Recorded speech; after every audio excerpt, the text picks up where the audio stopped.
Hi, everybody. Welcome to Inside the Texans. We're with you live here on KPRC 2 Plus each and every Monday at 11 o'clock, breaking down a Texans game, normally on Sunday.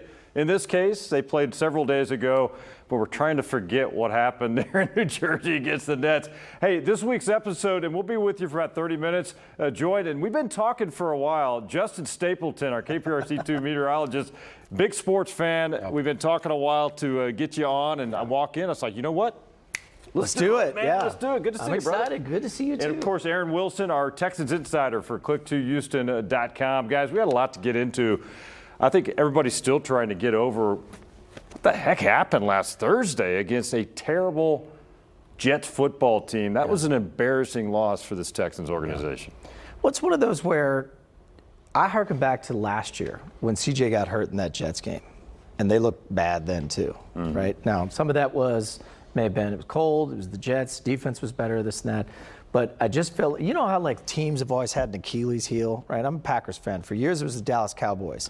They just couldn't beat them. Right. And all of a sudden you see this and you know it's got to be in guys' heads when they get there. But and I had to watch the game obviously because it worked so early, but I'm telling you what, I was not shocked by that score when I woke up. Really? Okay. No, okay. Like, no. I guess I was disappointed, Aaron, just the way they played. They didn't even compete. I mean, I love watching football. That was a tough football game to watch that first half. Right, other than Joe Mixon, a lot of flat energy, and he said it, and he didn't point fingers, but he certainly wasn't flat. He played tough. When I look at what happens, it's the case of the Jets' strengths really exploiting the Texans' weaknesses. So you see an Aaron Rodgers when he's in rhythm, going after some key matchups like Jalen Petrie. You don't want him on Devontae Adams, obviously. Then you look at Kenyon Green, and the struggles continued.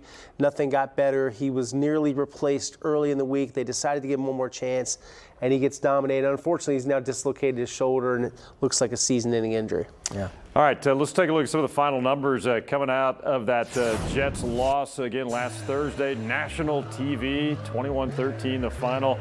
Puts the Texans out 6-3. So you look at people are saying, hey, but they're still 6-3, and it's right. They're running away with this division. Sure. But they've got a couple of tough ones coming up.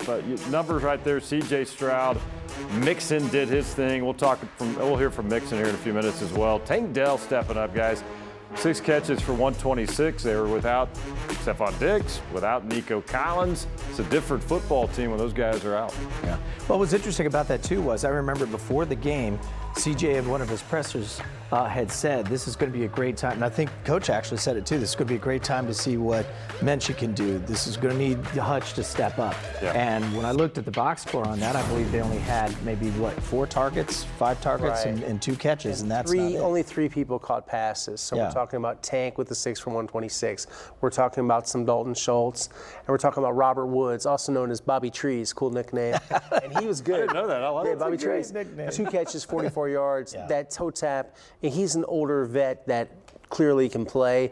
But, yeah, those other guys, a lot of it's just the CJ pressure packages, the fact that he's under so much duress, 8 sacks, a career high for him. But he doesn't have a lot of time, and now he's expecting to get hit, and he's throwing off his back foot. He's becoming gun shy. Yeah, that's a great – he did look like he had happy feet. A good no doubt about it. We're going to get to CJ in just a moment, and I want to dive into this O-line issue because it's out of control right now. I think we got some sound now from D'Amico Ryans after the game on Thursday night talking about that loss. But obviously we give up 8 sacks, and every drop back or pass situation, it looks like we're in scramble mode, so it's just not good enough when we can't operate on time, and we got to get that fixed. Anytime we get sacked that many times is not good enough, right? Don't want our quarterback getting hit as many hits as we took. It's not good enough, and we got to make things adjust. We got to adjust. We got to change things moving forward. Like anytime you're getting pressured that much or you're getting hit, it's going to affect any quarterback, right? That's always the game plan defensively, is try to, fluster the quarterback, and that's what they did today. This game, we knew it would come down to winning our one-on-one opportunities, right? We knew our guys would be singled up on the outside, and we had to win those one-on-one matchups. We won them in the first half, came out in the second half, right, at we didn't stop the run. And that was the key. That was the focus. That's what we spoke about coming out of the half. And we didn't tackle well. So you don't tackle, right? They could just continue to run the ball, and they were in control there. And when the passes went up in the second half, we didn't win those passes. It was the same matchups we had in the first half. They made plays in the second half, and we didn't. The frustrating part about it is, to play well in the first half and not come out the second half and not tackle the proper way, not stopping the run, all right? And also when it comes to, it's just everything about it, not protecting, getting the quarterback hit, that's just not good football. So the frustrating part about this is, we didn't come out and we didn't execute well enough to win the game. We didn't make plays in the second half to win the game. So that's frustrating, but that's the NFL. Like, if you want to win, your playmakers have to step up and make plays, and that's what we have to see moving forward. All right, that was D'Amico Ryans Thursday night, late Thursday night, I would add, after that loss to the New York Jets. We were just talking, we're reading the body language there from D'Amico. Not good. No smiling, serious look. And you mentioned, Aaron, you haven't seen him that ticked off in a while. Yeah, I think he was upset. I think there's some embarrassment for the team as an organization. They were obviously not favored. Vegas, maybe that's the smart money. They knew something, but It's a game they expect to win. They expect to perform better. And the performance was actually worse than the offensive line after a very disappointing Colts game. So you look at it, I think they're at a crossroads right now with the offensive line, and that's really right in the crosshairs of what they need to improve. Right. What I thought was interesting about that too, and I actually put this on Twitter, that this team in the first week, preseason, training camp, there was swagger. They were like, hey, we are here, we're going to play, because we're going to compete. And the last two press conferences I've seen with both Coach and CJ, that wasn't there. Right. That's a team that's just they're just looking for answers at this point. No doubt CJ's rattled because this is the first time he's seen consistent pressure like that. You really didn't see it last year. And like you said, it's starting to create happy feet now too. Yeah, it really is. Let's roll some video and let's dive into CJ and got a few pictures. Can't show you video. It was on Prime, so we can't show you that video. But this was a common That's picture. it right there, isn't it? We don't even need another picture. There That's you the story go. of the night right That's there. Michael Clemens from Texas A&M, and that's a sack allowed by Kenyon Green, the aforementioned player that's now, injured. What's lacking on this offensive line? Because you look at it, obviously Kenyon Green's injured. That might have been, and I hate to see injuries, but they were going to have to make a move, a change there. He's now out. What do you see is going to happen at that left guard position? And the whole O-line as a group, what's the problem with these guys? Right. For your first question, the first choice, they've got Kendrick Green, who they plugged in. He didn't play much better. He looked rusty. Well, his ratings aren't great. No, they're really bad. Jarrett Patterson was the replacement the other week when they benched Kenyon, and then he's concussed. So if he's out of the protocol, maybe you give him another chance. Their other options are to put Titus Howard at left guard, which he doesn't want to play, and plug in Blake Fisher. I think that gets in their best five on the field. Everyone that's been hoping for a trade, they might get disappointed. Conversations are had. I'm not hearing that anything is heating up. I did report earlier they plan to sign Jerome Carvin, who's a former Bears, Patriots offensive lineman, but he's a practice squad guy, so he's not going to be playing. Do you think so? Okay, so here's the question then, Aaron.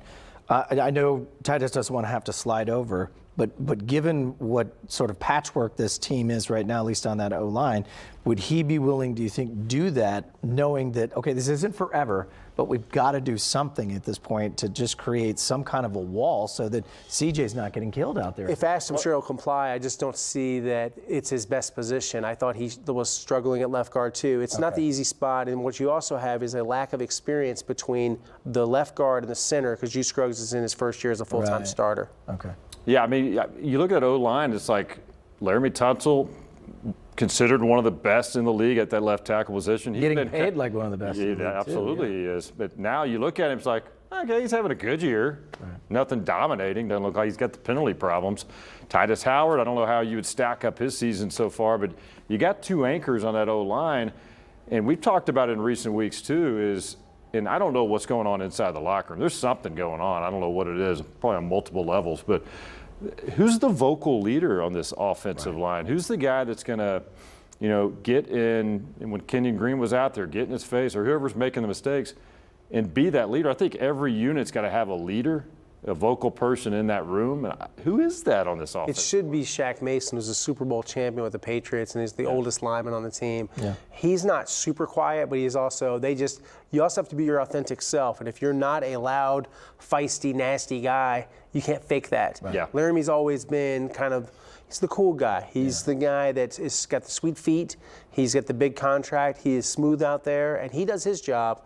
His job, I think, would be done even better, but he's worried about what's happening inside of him, and sometimes he's got to just block his man and leave Kenyon on his own, and that's been part of the problem. We got some numbers we'll pop up here, guys, for C.J. Stroud and what he did against the New York Jets. We'll just kind of flip around. Matter of fact, we can just get out of our chairs real quick. We're live on digital, so we kind of do what we want to do, right? Aaron's going to do the weather here in a bit. There you go. All right, so you see 11 of 30, nothing special, 191. I mean, you're seeing these type of games where obviously the pressure is affecting what C.J. Stroud is doing. Right. You mentioned he's got some happy feet. Is he adapting to the pressure? I know the O-line's getting all the attention right now and how bad of a job they're doing, but, I mean, is C.J. doing everything he can? So the great quarterbacks learn to adapt to that. Randy, he's very accountable. He said he's got to get the ball out faster. I think he's never going to point the finger at teammates. That's not who he is. I mean, look at these right here. That number, that 11, a QB hits, that concerns me at this point. Well, he's not indestructible. Anyone can get hurt. And these guys are hitting you at 300 pounds, and they got mayhem on their mind. Yep. That's the lowest completion percentage of his career.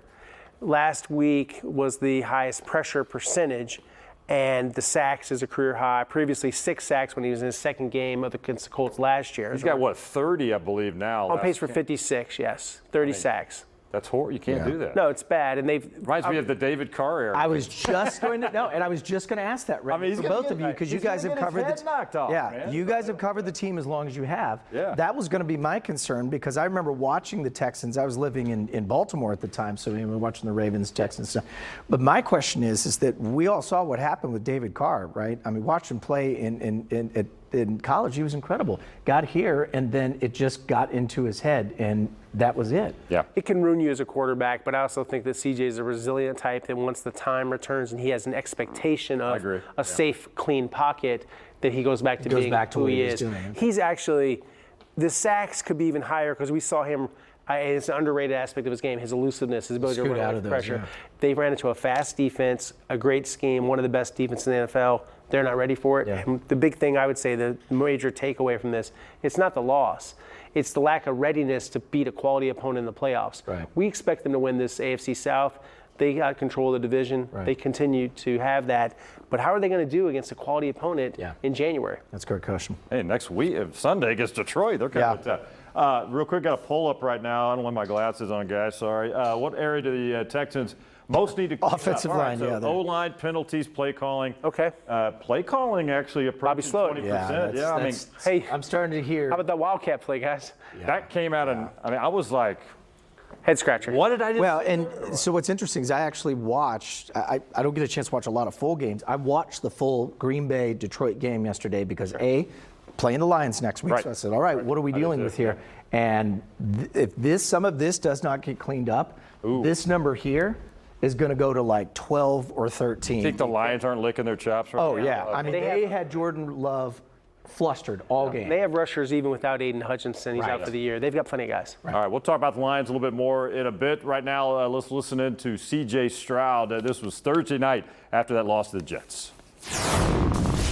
Of course, it's embarrassing, and to come out here on a primetime game and get embarrassed like that is never fun. And I believe we have to be better in a lot of areas. And that starts with me. I think there's plays I got to make, throws I got to make. Times I got to sit in the pocket and just trust my guys. So I really point the finger at me and realize, I got to be better as a football player. And, if we want to win, this is not the recipe for it. We got to learn how to dominate and stop learning how to, just go with the flow and play in the fourth quarter. Like, we should be able to, play good in the first half and then roll into the second. I think we got to have a better mindset as a whole. A strong suit I think I have is being able to move minutely in the pocket, having those micro movements, and then, keep my eyes on the field, be able to make plays. And Yeah, man, I know those guys up there are fighting, and, we got to do a better job of just, getting those guys in better opportunities to block those guys. There's a lot of things that need to be fixed ultimately. So, and one thing I can do is just get the ball out faster, too. When something's open, I got to be able to hit it. There's times where I'm sitting back there and I'm thinking too much, and, I got to be able to just get it out and get it to number one if one is there, number two if two is there, and get through my progression. So, it's not just on them, it's on me as well. I would say, we just got to honestly just play football better, execute better, stop pointing the finger, and realize, at the end of the day, like, this is not winning football, and we can't keep squeezing our way by every game. We are a really good football team. We have a lot of really good football players.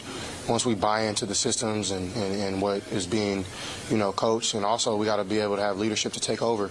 So, I believe, this isn't the end, but this is definitely a great wake-up call for us to, tighten up the ship. And, this is now playoff football is November, December. So we got to be able to, this is going to be the chunk of our schedule. A lot of great teams we're playing on prime time, and, we got to be able to find ways to win. All right, C.J. Stroud Thursday night. He wasn't happy either, but I like what I'm hearing from him. Second-year quarterback. He's not pointing fingers. Right. Now, there may be some pointing fingers going on inside that building. I have a feeling there is. He mentioned that. Right. That tells me there's something going on inside the building. But C.J. himself taking accountability, which I love to see. Right. Well, and he knows he has to play better. Yeah. Right? And the other part is I think it's and you probably know this better than anybody here, this is an expectation game, right? This kid came in last year and just wowed the league, right? Like we're seeing with Jaden Daniels this year, right? But what have you known as long as you've covered the NFL? There are guys, their entire job is to just watch your tape and figure out how to break that down. Right. And clearly that's what's happening in some of this year too. Everyone has tendencies. Everybody has things that are part of their game. Maybe they pat the football. Maybe they throw off their back foot. And they'll find it. They are. That's their job. They watch hours and hours of film in dark rooms to find out your weaknesses. Right. That'd be a fun story to do. Wouldn't it? Early week, how do they prepare? Yeah. They'll never let us in. I don't think it's a case that the league has figured them out, though. Right. I think it's a complete lack of protection, and it's a matter of time. And without time, it's like a math equation. Eventually equals incompletions equals interceptions. He's been admirable. If anything, I think he got better, but we're not seeing it because we're not allowed to see it because of the way the offensive line is performing.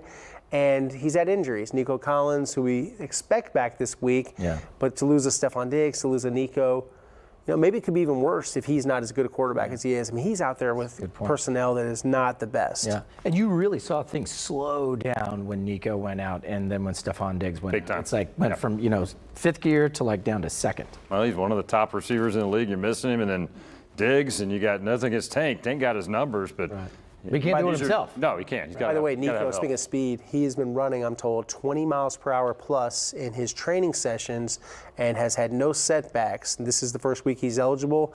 I believe he will get activated. I'll be surprised if they hold him back. I think he's going to play against the Detroit Lions. Running 20 miles an hour. I wonder how fast we could run. Not 20 Maybe miles an hour. 5. Hey, we're going to take a quick break here inside the Texans. We are live here at KPRC2. We do it every Monday, 11 o'clock.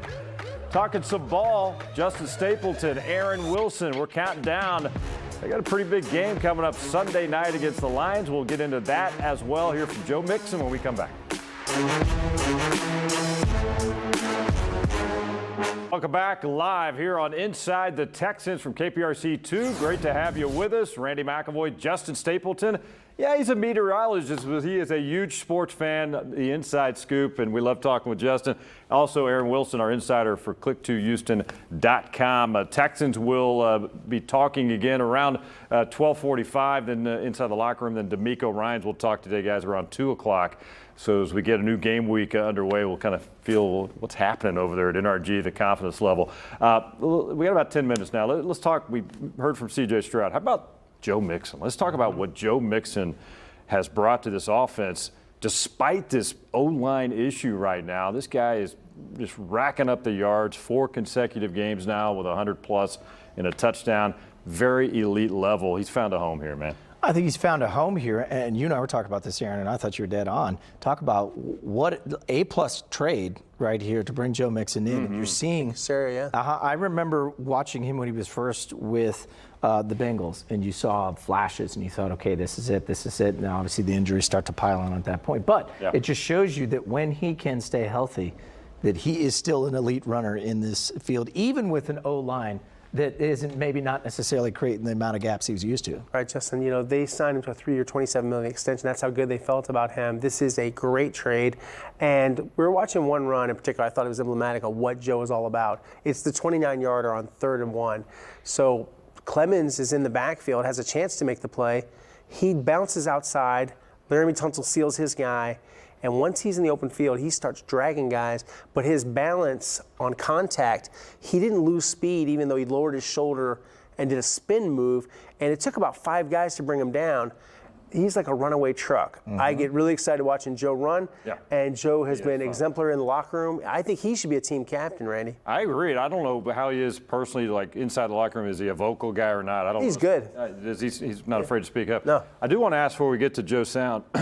You know, we've been criticizing the offensive line. We know that for the pass pro. But the fact that Mixon is getting these yards, we got to give some credit to the offensive line and what they're doing, opening some holes for him. Oh, yeah. Run blocking has been pretty good. Yeah. It's pass pro, and that's when it comes kind of athleticism and alignment technique.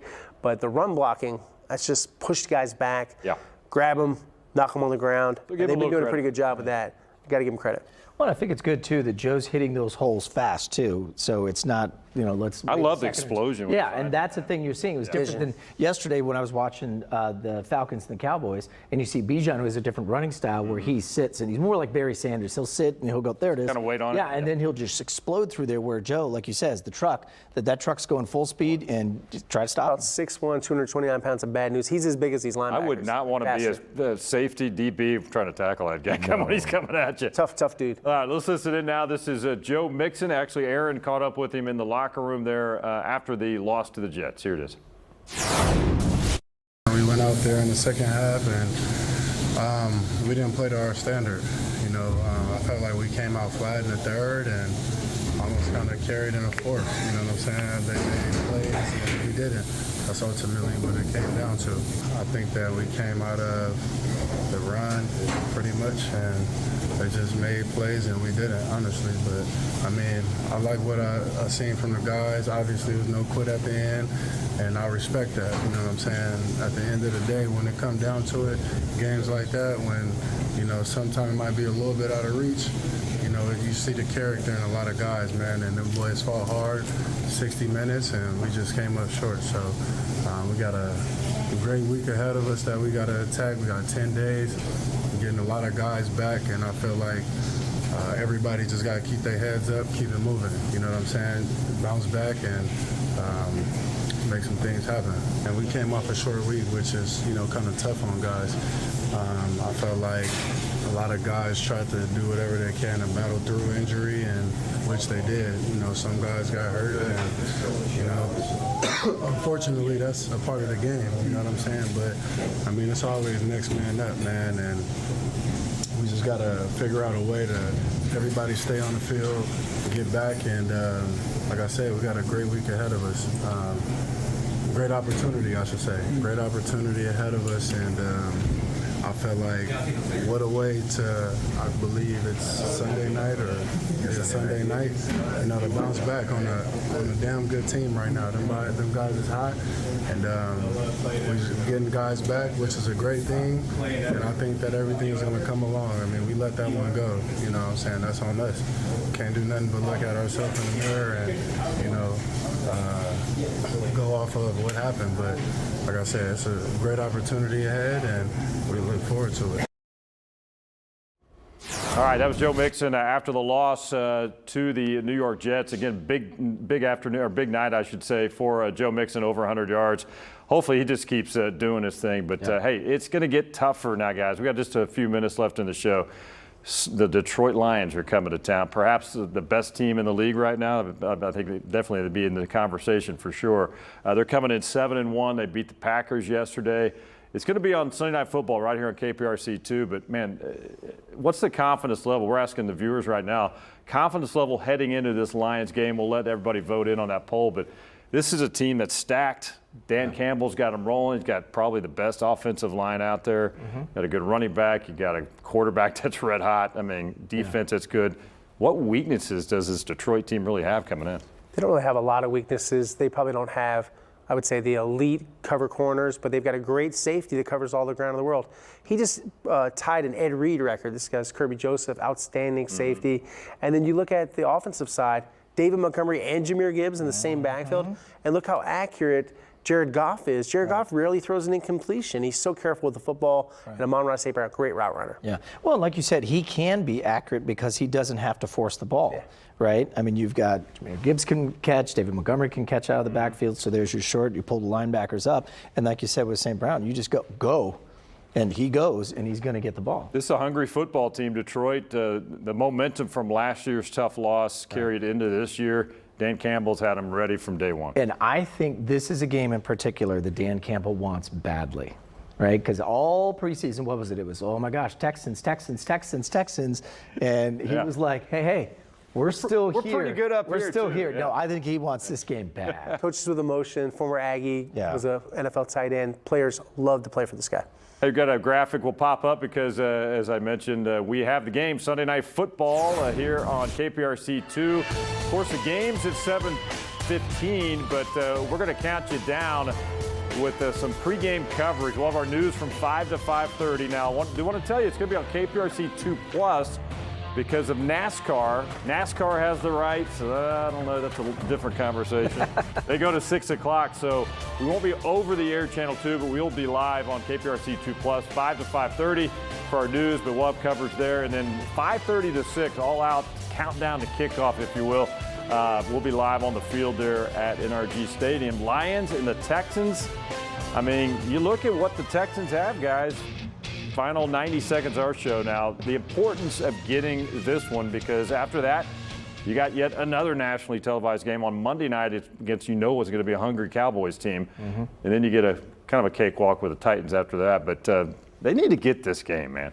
Yeah, they really do. I think this is, go back to what Coach was saying when we showed you at the top of the half hour here, and he said, what's happening now is unacceptable, right? And CJ saying, we know we can play better, we just got to get that. Joe Mixon saying, we didn't finish. I'm hearing a lot of things that we didn't do. So today's the week, or this week is the week to do all those things. He fixed the penalty issue with the offensive line, which shows they are coachable. That was a crisis. Remember early in the season, after the Vikings game in particular. Can they fix the pass protection? They've been trying to fix it, and they haven't. So I think the past has to predict the future and the current, and I don't think the pass protection is going to be shored up in just 1 week. All right, it's going to be a busy week of coverage here on KPRC2, and of course, Aaron's got you covered on click2houston.com as well. Texans will talk today. We'll hear from the players. We'll hear from D'Amico Ryans. Off tomorrow.